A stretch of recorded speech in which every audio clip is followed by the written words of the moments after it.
घरानों की सरकार है और इसके नियत में है कि हमेशा जो भी बदलाव लावे वो पूंजीपतियों के फायदा के लिए, कारपोरेट घरानों के फायदा के लिए। जब कारपोरेट घरानों के फायदा के लिए बात कही जाती है तो उसी के साथ साथ यह भी बात कही जाती है कि यह मजदूरों के हित के लिए बात नहीं है,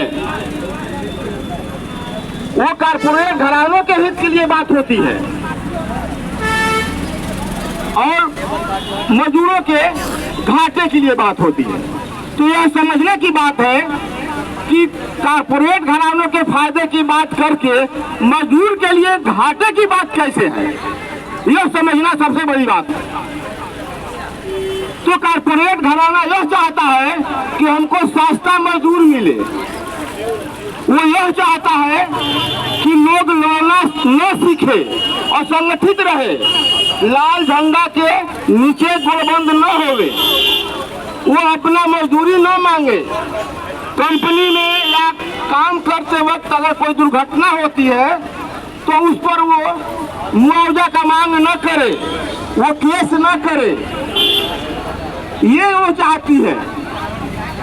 वो यह चाहती है कि इनको आज हम रखे और कल निकाल देवे तो चू तक न बोले, बिल्डिंग बनाते वक्त वो गिर के मर जाए वो कुछ न बोले। ये सरकार यही चाहती है कारपोरेट घरानों के लिए, मालिकों के लिए।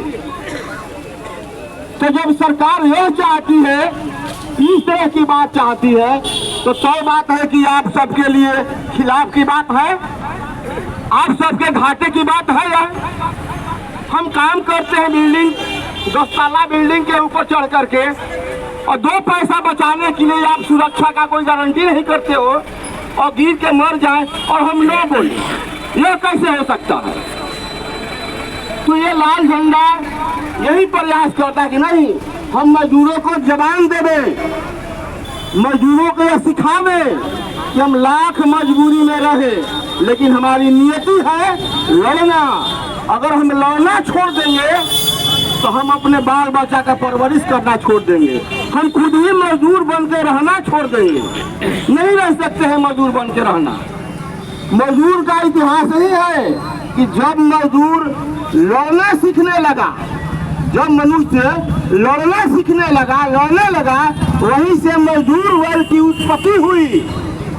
उसके पहले वो गुलाम था, उसको लड़ने की आजादी नहीं थी, उसको शोषण के खिलाफ संगठित होने की आजादी नहीं थी, वो गुलाम था, उसको नागरिक अधिकार प्राप्त नहीं था।